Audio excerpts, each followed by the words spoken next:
Hello and welcome to the Quincy Access Television Studios. I'm Mark Crosby. Thank you for joining us for In the Know, a program that looks at various topics and helps you to stay well informed. Today we will be speaking about Quincy's lead abatement program. And to talk about that with me, joining me in studio, to my left is Sherry Zoe. She is the Grants Compliance Planner for the Department of Planning and Community Development. And next to her is Nathan Robinson. He is the Housing Program Manager, again, for the Department of Planning and Community Development. So welcome to you both. Thank you, Mark. Thanks so much for having us. This lead abatement program is part of a larger, should we say, office, or it's housed in an office called the Office of Healthy Homes. Talk about that for just a bit, if you could. And I don't know, maybe Nathan? Sure. Yeah, so the Office of Healthy Homes, it's actually sort of a new office within the City of Quincy's Department of Planning and Community Development. And what we have is a new lead abatement program, and then we also have housing rehab programs that seniors and other non-seniors can access to do necessary and critical repairs in their homes. As I'd mentioned, today we are talking about the lead abatement program.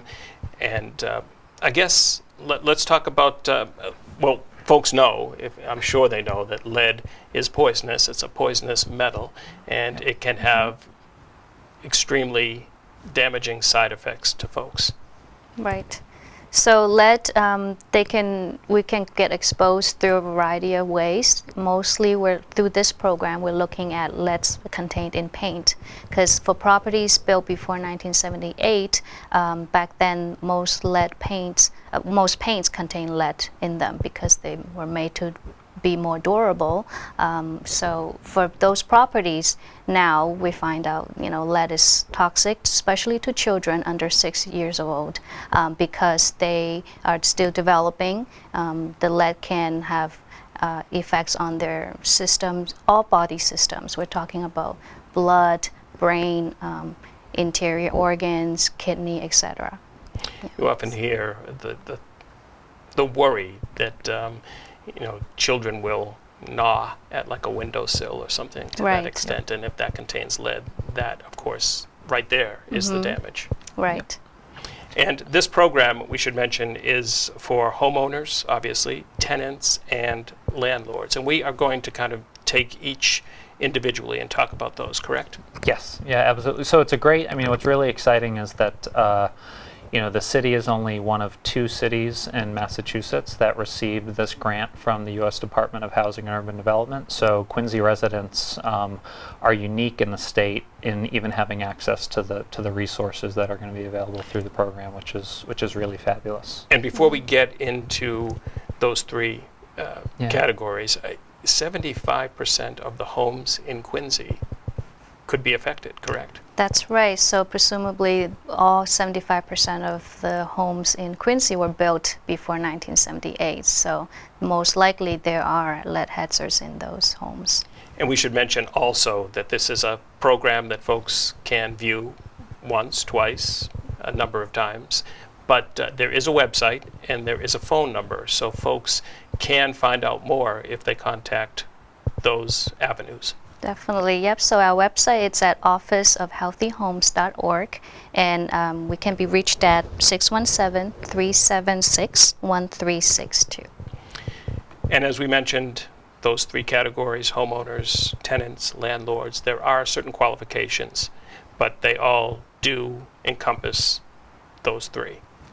Yep. Yeah. So in order to be eligible for the program, essentially your property needs to be eligible, and then the occupants in the property need to be eligible. So your property needs to be built before 1978 because in 1978 paint with lead in it was banned in Massachusetts. So the assumption is that if your property was built after 1978, that lead-based paint hazards are not really a concern. So in order for your property to be eligible, the property has to be built before 1978, and it also needs to contain lead-based paint hazards. And then for the occupant, the occupants need to be income eligible. And then if it's a homeowner, so if it's an owner-occupied property that is accessing the program, there needs to be a child under 6 who either lives in the home, or there needs to be a child under 6 who regularly visits the home.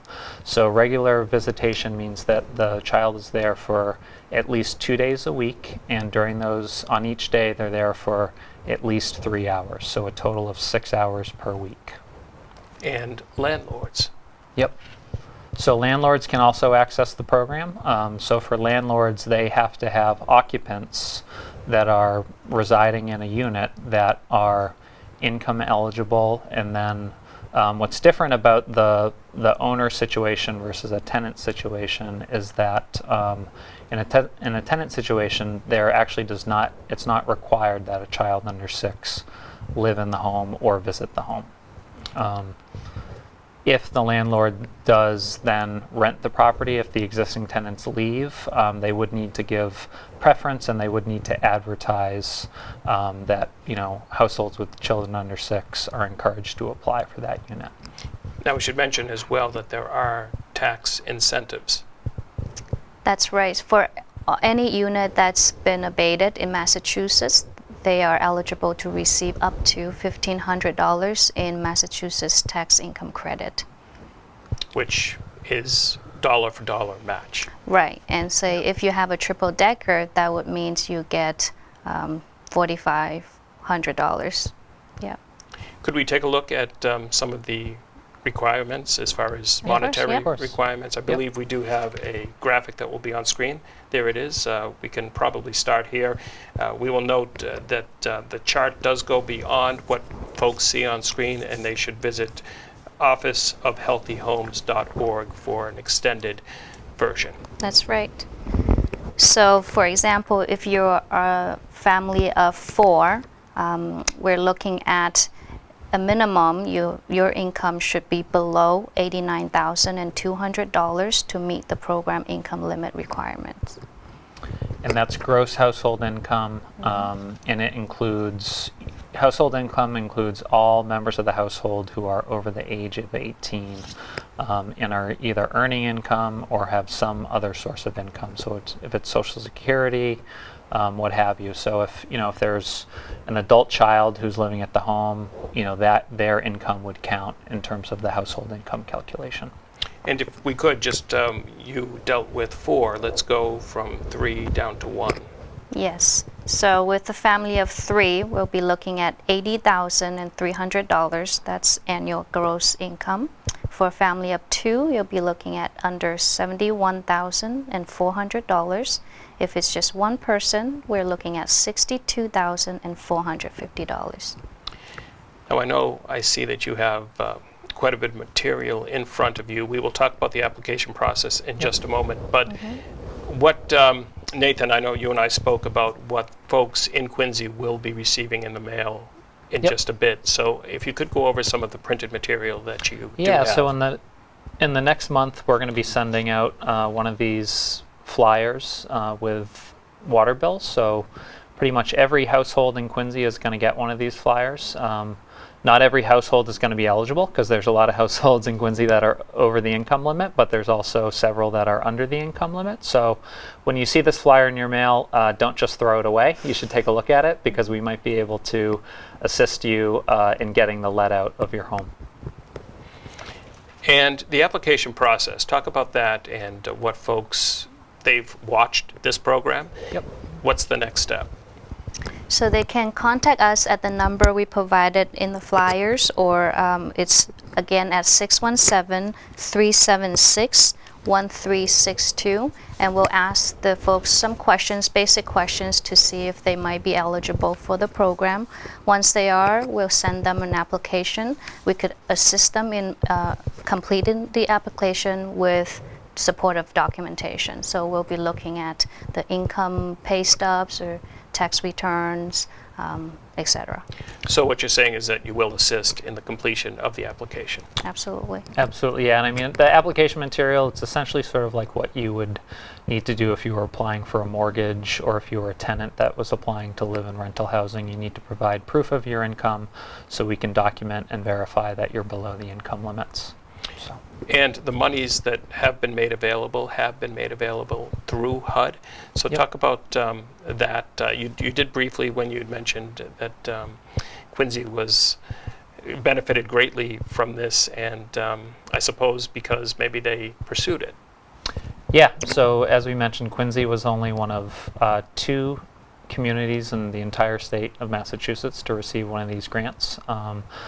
The grant is not going to be around forever, though. So folks point. should so if folks are interested, they should not wait around, because we essentially have a 3-year grant, and we have, a limited number of units that we can complete through the program. So if you're thinking about doing it, don't put it off, because we could have exhausted all of the resources, or we may have already committed all the money for year 1, and then you might have to wait to year 2 or year 3. Now the good news is that if we can document that there's a good need for the resource in the community, then we can reapply to HUD and hopefully get an additional grant cycle. So we could get another 3 or 4 years onto what we have now, but we really need to generate a good amount of projects and show that there's a need. And I think you and I were speaking prior to sitting down, and you have actually been receiving some phone calls from seniors who watch, let's say, their grandchild, their grandchildren. Yep. Obviously, they would most likely fill out the eligibility requirements. Yep, so we'll provide all the assistance they might need. We can visit their homes to help them fill out the application, and Yeah, so we identified a good number of the calls that we've received are from, either grandparents or aunts and uncles or caregivers who may be, either babysitting or might have partial custody of children who are under the age of 6, and they seem to be, a population within Quincy that could really, really benefit from the program. One of the things that we did do through our department, so the state of Massachusetts has a very sophisticated lead paint law, and essentially the way that it works is you have to have a licensed lead paint inspector do an inspection on your home. That licensed lead paint inspector will then identify all the lead hazards in the home, okay?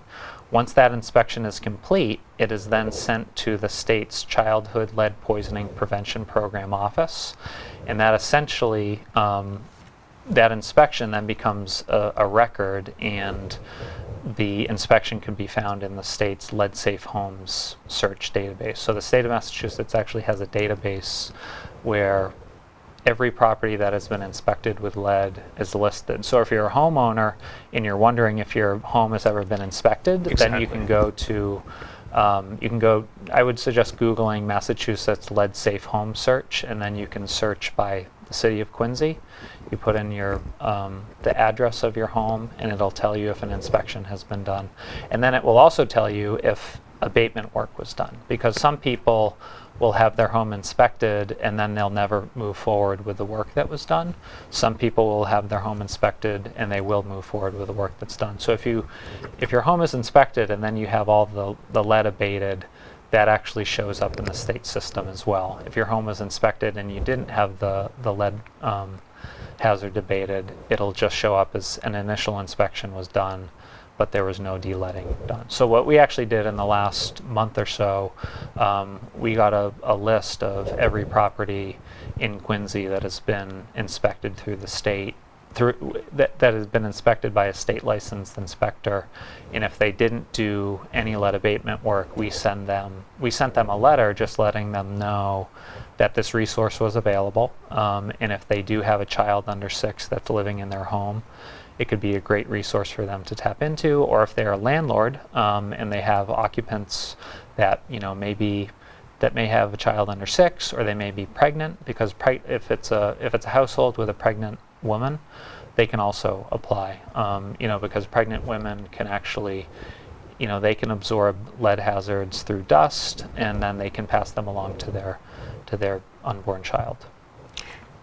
And for Massachusetts, it's required that properties with children under 6 living in it should be lead safe. And talk about just a bit the process, because relocation is also considered. with this program, correct? During the Right. process of the lead actually being removed. Yeah, so the first step is going to be that you submit your application, and then once we have all the information that we need from you and we're able to determine that you're eligible, the next thing that we're going to do is we're going to schedule an inspection for your property. So we have retained a state licensed inspector that does all of our inspections. So we'll have him go out to your home and he'll do an inspection. And if there are no lead hazards found, that's great. You don't have to do any work.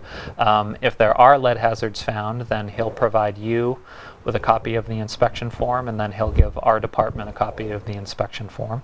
And then provided you want to move forward with the work, we then have a state licensed de-leader who works with our department to essentially develop work specifications. So that person will essentially outline exactly all of the abatement work that needs to be done, and then depending upon the nature of the abatement work, essentially if there's any lead hazards on the interior of your home, so if you have to scrape windowsills or scrape door jambs, anything that's going to really generate any lead dust, then you're actually going to have to be out of your home during that time. So there's a temporary relocation component of the program where you may have to be out of your home for about 3 to 7 days, depending upon the nature of the work. But what's really great is that we provide $1,000 in relocation assistance to help you either find a motel or secure some other type of temporary housing to pay for out-of-pocket expenses that you may incur from being out of the home. And ultimately, it's a temporary inconvenience, but the payoff is real significant because this program really has no out-of-pocket expenses. We can provide up to $10,000 per unit. So if you're a single-family home, it's up to $10,000 per unit. If you have a two-family home, we could do $10,000 in each unit, up to $20,000, and so on and so forth for multifamily. So it's really a great deal. The assistance is structured as a forgivable loan, so that means that after 5 years, if you meet all of the occupancy requirements, and for a homeowner that really just means that it's your primary residence for 5 years. If you decide to then start renting it out in year 2, you're welcome to do that, but when you do your rental listing, you should just note that the property was de-leaded, and households with children under 6 are encouraged to apply. Because lead paint is definitely a public health issue, but it's also a fair housing issue as well, because there's so many landlords in Massachusetts that don't understand the lead law, they don't understand the nuances of it, and as a property owner, if you have children under 6 in your home and you have lead hazards, you face real repercussions if that child is identified as being lead poisoned. So this is a great program to not only improve public health, but also to advance fair housing by making landlords and property owners more comfortable renting their homes to children to families that have children under 6 living in them, because they know that their property has been de-leaded in accordance with the state law. Well, let's talk about that in regard to the mission of this program. I mean, the mission of Healthy Homes is really to make sure that the home is a place where you are safe and comfortable, correct? Yeah. Mention also, property owners who qualify for the lead abatement program may also be eligible for the Community Development Block Grant funding. That's right. So that's another program that the Office of Healthy Homes administer, and that program offers up to $25,000 at 0% interest loan to property owners who might want to fix up their property. It could be a leaking roof, could be accessibility issues for elderlies if they want to make their bathroom accessible, for example. So that's some of the things that can be done under the housing rehab program that is being funded by Community Development Block Grant. Right, so you could be coming into the lead program, wanting to abate your home of lead hazards, which is excellent. And then if you have other major systems needs with your property, like your roof is shot, you need to have your furnace replaced, we can potentially assist you through CDBG funding and another source of financing, which is great. Again, I do want to bring up both the website and the phone number for folks if they have just tuned in and would like more information. Yes, for information about the lead abatement program or the other programs that our office administers, feel free to visit our website at officeofhealthyhomes.org or contact us at 617-376-1362. And before we close, anything else you would both like to touch upon prior to the end of this program? I would just like to reiterate that how excited we are to be launching the program, and that we've gotten a really great response from people so far, and that when folks see this, when you see this come in the mail, don't throw it away. Take a look at it, and if you're income eligible, and if you have a child that lives at your home who's under 6, or a child who visits your home regularly who is under 6, this could be a great resource for you to make your home lead safe and to protect your entire family from potentially negative health impacts that you really shouldn't have to be exposed to. I do want to just look at some of the typical improvements to a property. And again, folks will be able to find this on the website. New windows and doors, interior and exterior painting, Yep. Right. yard and play area improvements, Yeah. exhaust fans to improve indoor air quality, correct trip and fall hazards, install grab bars and railings, and install carbon monoxide and smoke detectors. Yep, that's just some examples, and we can do much more to just keep your home safe and healthy. Well, I want to thank you certainly for stopping by and meeting with us here at Quincy Access Television and using Quincy Access Television as a vehicle to reach the homeowners and landlords and tenants. Thank you, So Mark. thank you very much, and maybe we will touch base in a short order to see how the program is doing. Great. Thank Absolutely. You. Thanks so much for Thank having you. us. Yeah. Thank you at home for watching. You have been watching a program of Quincy Access Television. Please continue to watch QATV for more locally produced programming.